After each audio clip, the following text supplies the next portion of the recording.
What's up, guys? Shotty T here. Another Alliance War video. This is war number 8 of the season. Once again, the opponent is running Protect, and it's pretty straightforward to what the suicide rosters are like. They're all in exclamation points. So we got Mr. Wick, we got Draven, and we got Alaric. So I'm not sure why they were labeled that way. Like, I guess it makes it easier for us to identify it. But of course, the true indication, of course, is just by looking at the profile. More times than not, if it looks like if they got high PI rosters, it's a good chance they didn't change their mastery setup. Again, it's not always the end all be all, but another way you can tell is just by looking at the war placement PI. You can see that big beefy rank 3 Apocalypse there. So that's got forward to look to. So pretty much every time you see an Apocalypse boss, you know I'm going to be bringing magic. And just going to highlight some other trouble spots there. We got a redoubled determination, heal block, abomination there. We got old Porky. And then we got Mr. Wick with Suicide Elsa. So, you know, you need to bring a mutant there. Got Apocalypse with Suicide. But yeah, so that's the defensive setup there. I said not too crazy, especially considering that there are suicides. It does make things much easier, especially when you get to the boss fights, because the added health boost, a health bonus, it scales the suicide. So anyway, that being said, we're going to be bringing Claire, Magic, and Quake. Lately, it's just been a rotation of 5 people: Quake, Magic, Claire, Warlock, and I guess Sorcerer's kind of at the bottom of the rotation. But usually it's just that 4-person rotation. Every once in a while, I'll bring a Storm Pyramid X if it's feasible based off the rest of my path. And but pretty much, I'm just thinking about the remaining wars this season. It's gonna be mostly the same team. Now, of course, I got a deep enough roster to run different paths, and of course, use a different team if necessary. But in most cases, just not really necessary. But anyway, because these people I have, they pretty strong characters in their own right. So, but first we got this Hit Monkey here on Ebb and Flow Knockdown. This is a common placement I've seen. And the thing about Claire that makes her better than most Hit Monkey counters is that when you knock him down with her heavy, she inflicts 3 debuffs on the opponent. Of course, obviously, most champs that you have, you only have one buff, which is debuff, which is usually the stun itself. So what happens is when he purifies, he'll purify the first one, and also he'll have both of those charges depending on his sig level. So with Claire, with the 3 bleeds, he'll purify one of them, and then he'll only have the purple. But I know that's in one ear and out the other because the fight is over. So just say she's one of the better Hit Monkey counters that doesn't counter evade. So anyway, next fight, got Mr. Nick Fury. So this fight is a bit of a challenge, particularly in the second half of his life, because you have to deal with the uninterrupted heavy attacks. So you kind of have to be a little bit more methodical. Took a little bit of a combo there. I think he's a rank 2, 6-star. But luckily I'm in her bleed curse, so there's no deep bleed from the 4th light attack, none of that stuff. So just like you've seen with other Claire versus Fury fights, it's all about managing those tactical charges. Now I kind of messed up there, not sure what I was thinking. Throwing the SP2 right there. So that was a little bit of a misjudgment there. So we're trying to not bait the the SP1 while he was unblockable, and we was able to work around that there. And also this, he also has suicide, by the way. So yeah, so there we go. And like I said, all that health I took from that first combo pretty much healed it back.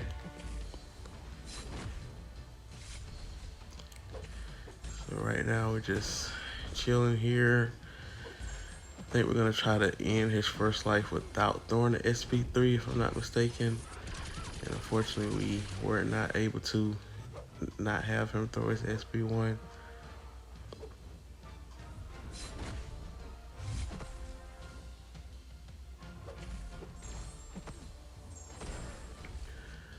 Alright. And of course that notification is in the way. So I wasn't 100% sure how many tactical charges he had. Again, we were trying to make sure that we got out of the first phase without throwing our SP3. And now we're just trying to push the 2 bars of power. And now we're gonna do some reparrying and some parrying to make my SP3 hit harder with more charges. We're gonna nullify his Fury first, so there are no more double tactical charge gain. And then I make a boo-boo there and hit into his, try to interrupt his heavy, but it's just, there's really not an opening there. Tried to force one, but it just wasn't there. So this, obviously the suicides is helping in this case, but we're just trying to just keep reparrying. I want to get to 20 of those mystic charges. There's, and technically I probably should have just countered that second medium. It was a combo enter that wasn't a heavy that time. So now we got 20, and let's see how much health this takes from him. We're hoping that it kills him. And it almost does, but not quite. So we still got a little bit more work to do. I was hoping to get an intercept right there, but AI did not cooperate. And now we're just struggling through this last phase. And throws this SP1. But he has recoil, so really just some block damage at this point. Yeah, we're just trying to build up to SP1 by the reparry. Because every time you try to parry him in his second life, he's immune to it. Claire gains charges and gains power as a result. So next, we got a Massacre. Gonna use Claire here as well. Could have gone with anyone, but I'm gonna use Claire primarily to see if I can heal her from this fight. So gonna use our SP2. We gotta be careful though, trying to build up the 2 bars of power, because his SP2, especially with the buff, just something you just don't want to mess with. So we'll rather not have him throw his SP1 here, but unfortunately he does throw it, so he's gonna steal my power there. So now he's about to throw another SP1. So the key for me to get the 2 bars of power is I need him to have the same level of power as me when that timer expires. And then he just happens to throw the SP1 once again, right as the timer expired, and just stole my power to get ready to throw another SP1. So this is like the definition of bad AI and being kabammed. Because I thought this was going to be a fight that I could heal on, but the AI is not cooperating as far as letting me have that happen.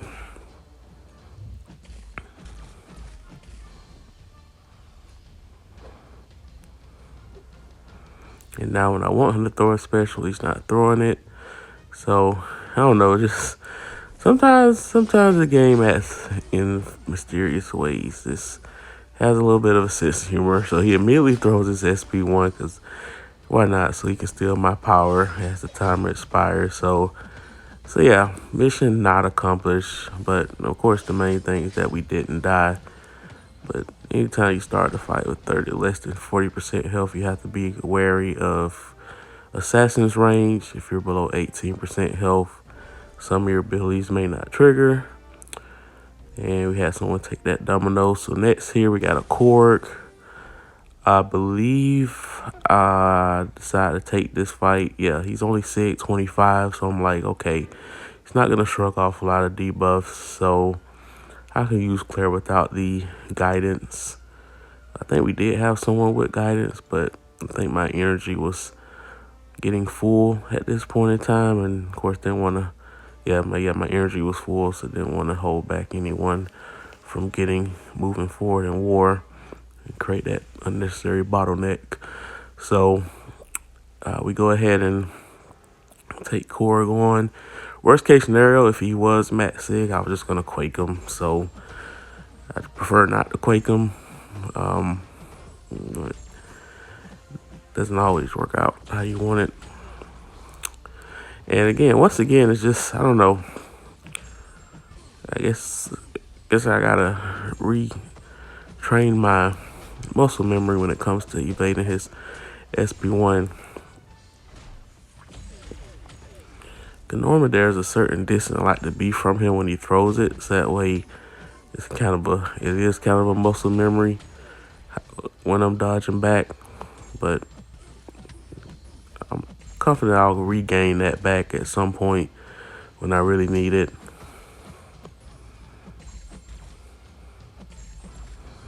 Alright, so he kind of shrugged off 2 straight debuffs there. But again, use the SP2 to heal. And I could have went in there. But we're gonna just play it nice and easy.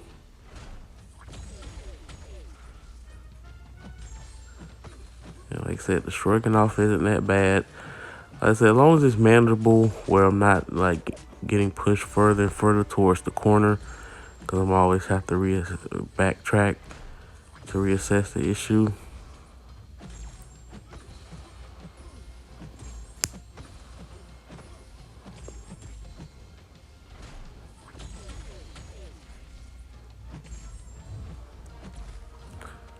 Alright, so we're getting close there.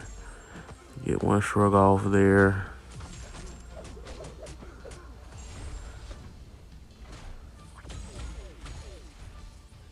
Alright.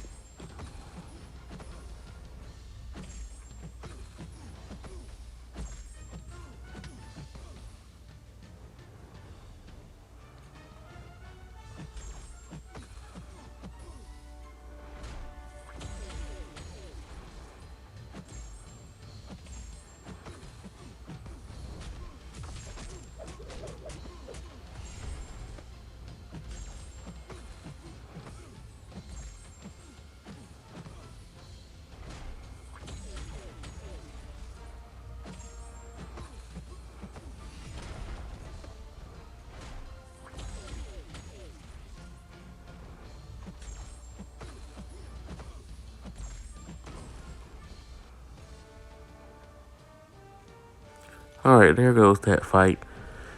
Nearly dozed off just waiting for that to finish. But anyway, next fight we got Thing here on not Mixed Master, but Footloose and Force of Will, Kinetic Transfer. All that means is use Quake. Normally I would use Magic here, but of course you have to deal with the rock stack. So here, you got nothing to worry about. Now, when he was a defender here, when they ran Stubborn, you wouldn't be able to use Quake here.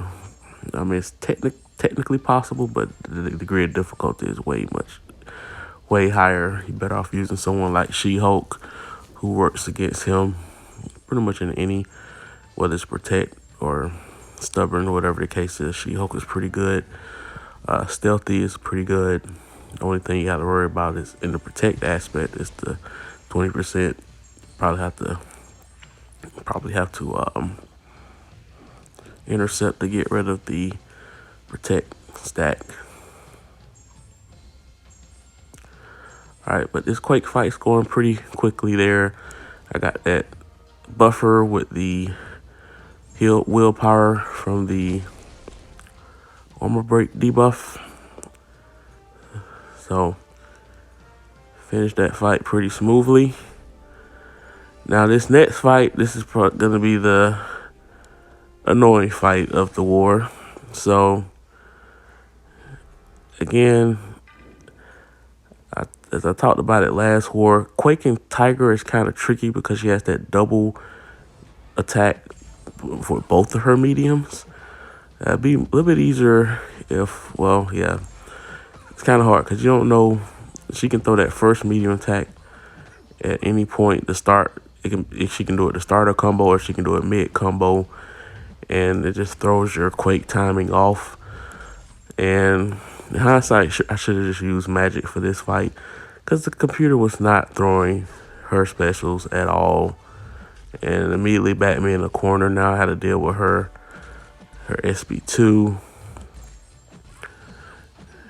And at this point, I decided, okay, let me just go ahead and change modes. Let me steal her power. Hope she can throw the SB2 right now. Just go ahead and throw it. Just go ahead and throw it. I'm not sure why I did that. But she's not throwing her special. I mean, she just don't. She's not throwing it. I mean, the stuff I normally do, the bait specials, is not working here. And now I'm getting worried. One more hit's gonna push to SB3. I'm trying to parry to get myself to SB2 if possible. Probably should have did that sooner. Now we're dead. I would just quit the fight right here and there, but I was, I guess, holding out possible hope that this SB3 didn't kill me, but it did. So yeah, that was a pretty annoying fight. Like I said, I had a plan with Claire, but part of the plan requires the opponent to throw their specials, but she wasn't throwing them. So until she got to the SB3, it's almost like an all or nothing node, literally.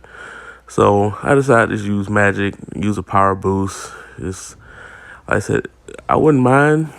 I mean, these power boosts, they're very rare. They're like unicorns. So, but we got a power locked. Now we can go to town. Yeah, and after this fight was over, I was saying to myself, why didn't I just use magic? Even if I didn't have a power start boost, I would have gotten to 2 bars of power before she got to 3, and could have at least power locked her, built myself back up to SB2, and then power lock her again, and the game would have been over. But such is life.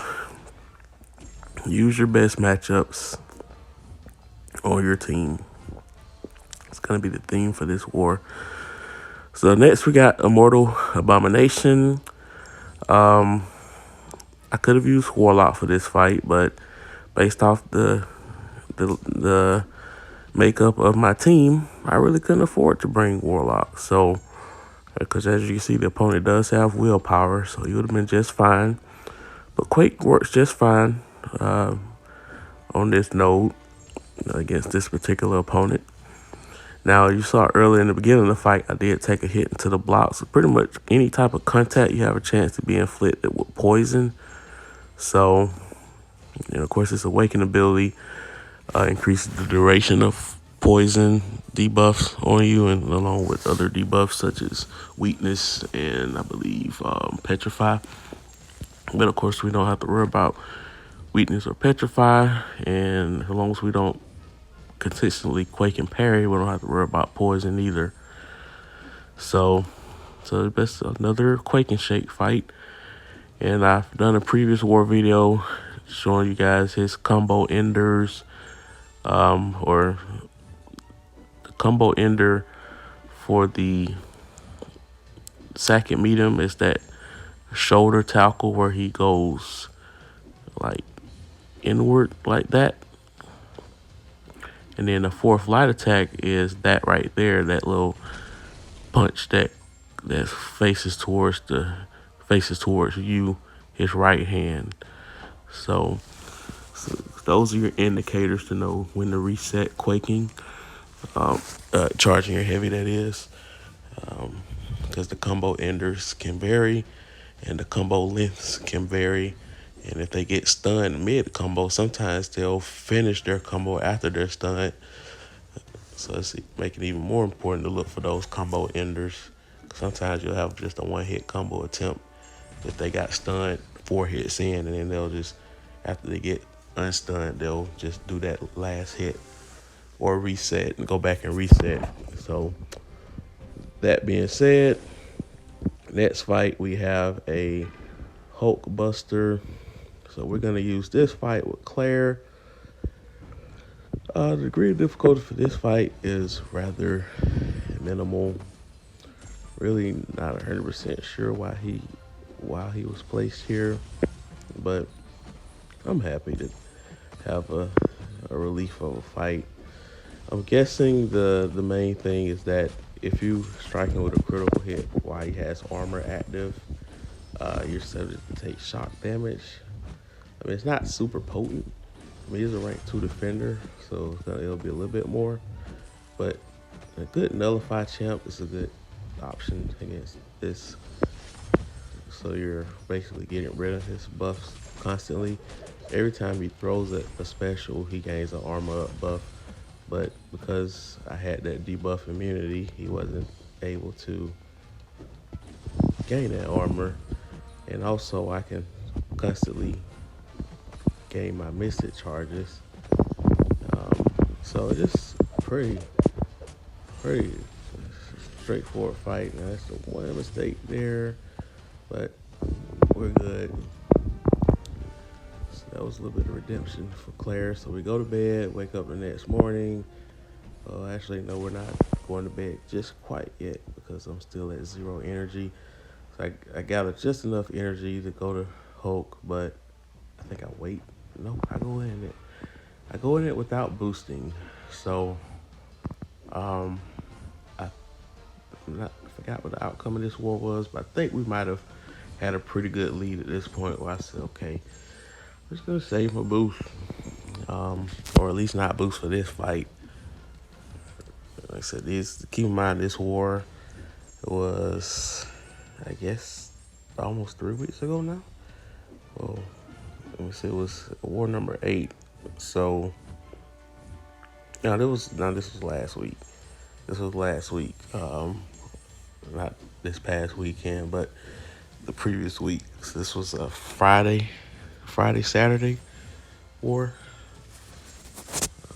Attack phase. Yeah. Anyway, so we're just using Quake here. Like I said, really not much to this fight. So I will say that once Immortal Hulk goes to 0 health, the fact that she has that concussion active, he's not going to regenerate any health. So as far as combo enders, I can give you that. I know he has that headbutt. That he has a headbutt. I believe that is his 4th light attack. But then he has another style headbutt with his right arm hits the ground. So that would be his 2nd medium. So it's basically him swinging at you with his head going forward. But if it's just a normal headbutt, and hopefully you'll see it again, that's not it. That's the 4th light attack. But you can distinctly tell the 2nd medium because you see the ground pound right there. But that was a medium attack there. I mean, the 4th light attack there, just a regular headbutt. But when you see that ground come up, you know that's the 2nd medium. So it's pretty easy to Quake. That was that headbutt with a light attack and a light attack again. So he did 2 straight combos that ended with a 4th light attack. And now he's doing the medium ending combos there. So yeah. And another way, and we of course get an Amber Alert in the middle of a war fight. Awesome. And I think this was going into the wee hours of I think this was past midnight for sure.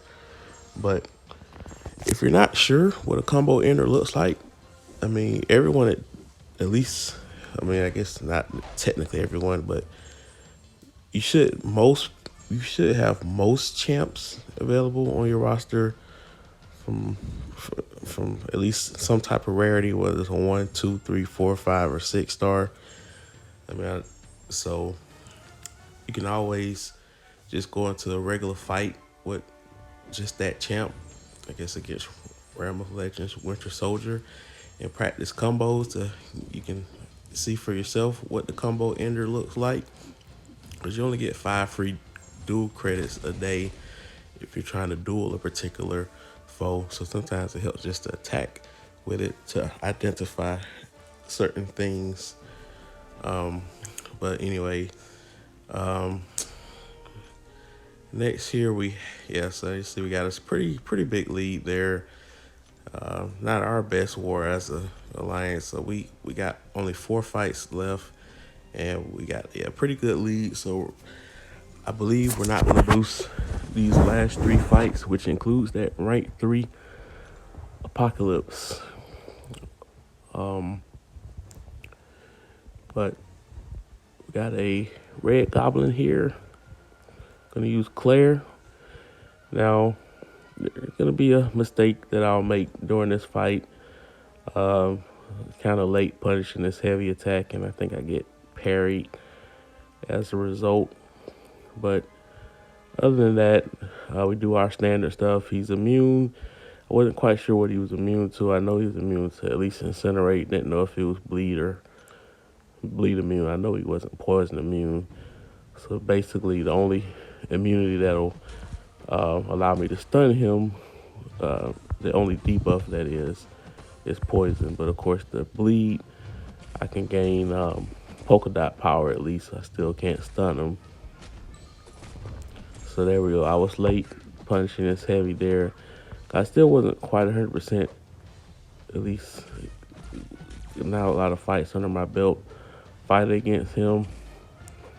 So because of that, I didn't quite have the timing of his heavy attack to punish it. But it is punishable. You just gotta know the animation.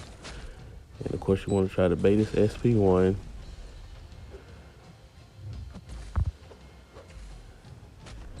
So now we know when to go in on his heavy attack.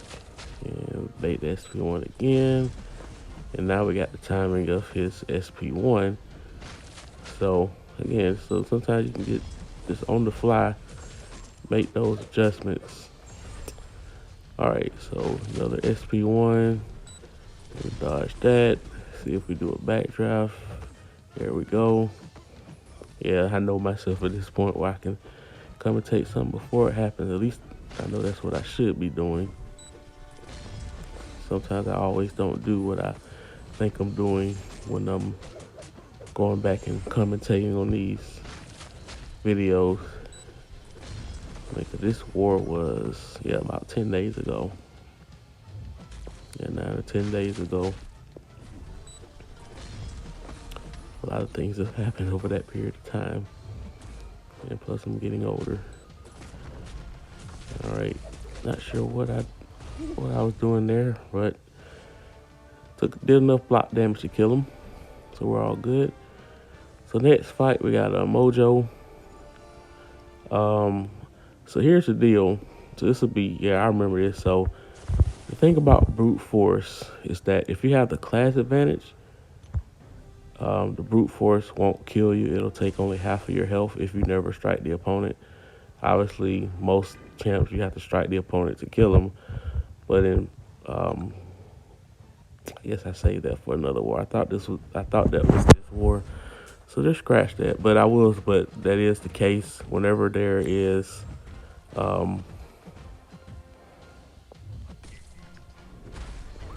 whenever there's brute force and you have a class advantage, you actually won't die from brute force if you fail to hit a combo all fight. Now of course it'll reset itself, the brute force that is, once you, and we were trying to not have him throw his special that time, and he intercepts me that time, so that was fun. Now we got brute force to boot, but it's a sloppy fight. but we're getting the job done enough.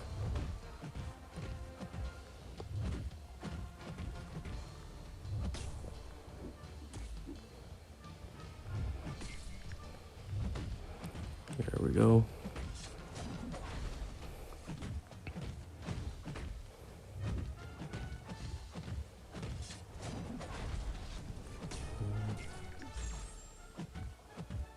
Really not worrying about the prompts at this point, unless I just get really, really unlucky with them. I'm not gonna trigger this one, so it'll reset the number of fans. There, he's back down to 1, and he's done. 1 is done.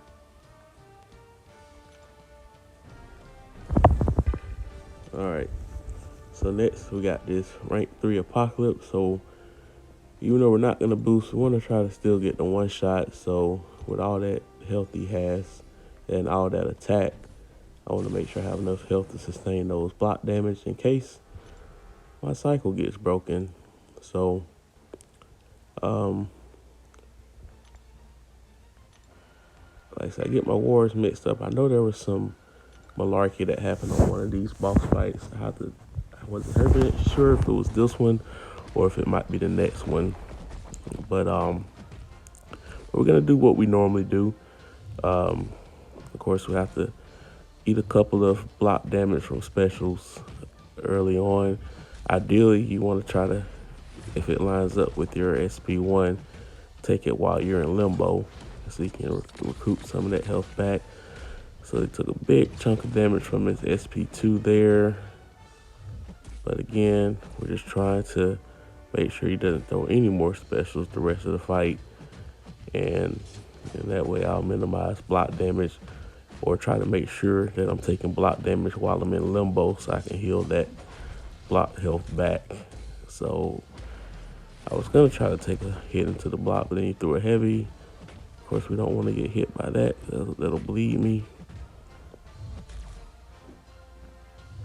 All right, there we go. And we're keeping an eye on the number of buffs he has. He has a total of 6 right now. Like I said, roughly when he gets about 10 is where I want to throw my SP3. So now he has 7. So that's probably 2 more SP2s. All right. Now he has 8.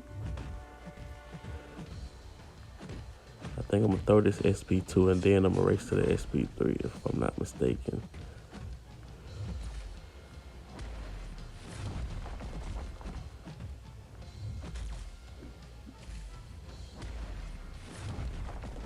Yep. All right, and again, her SP3 does not generate power from the opponent, so if I throw it before he gets to a bar of power, he'll still be at that same spot with when I get back to my 2 bars from that special launch. So it just works out perfectly. So we're back to the magic cycle. And we get a nice intercept there. Now we just gotta rebuild his buffs. So he's at 2. So we're just gonna do a regular magic cycle until he gets back to 4 again, or 10 again. All right, first time taking block health in a while. Like he might as a rank 3 Apocalypse without boosting. I think guidance was placed here. I know, if I'm not mistaken, so it does give it 15% extra attack built in, but no items when it comes to boosts used for this fight, like power boosts or mystic boosts or just champion boosts in general. So got 2 minutes left and 40% health, so we're on pace. Especially we get another SP3 in there to easily kill him. Now he's up to 7 buffs.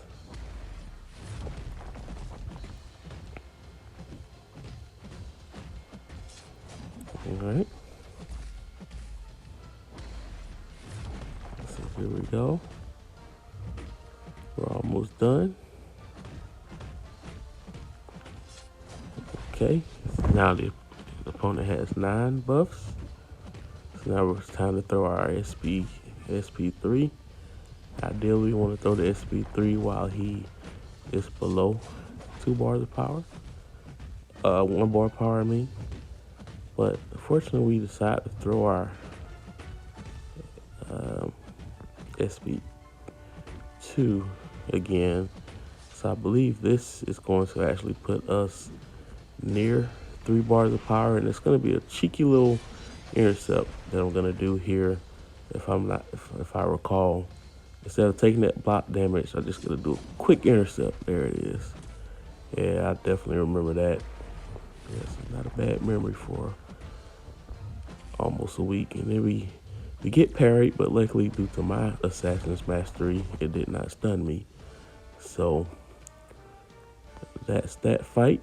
So as you saw there, we had a big lead, so we did win the war. Hope you guys enjoyed that video. Please comment below. And again, we're trying to build our number of subscribers, so please like, share, and subscribe to this video and my channel. Take care.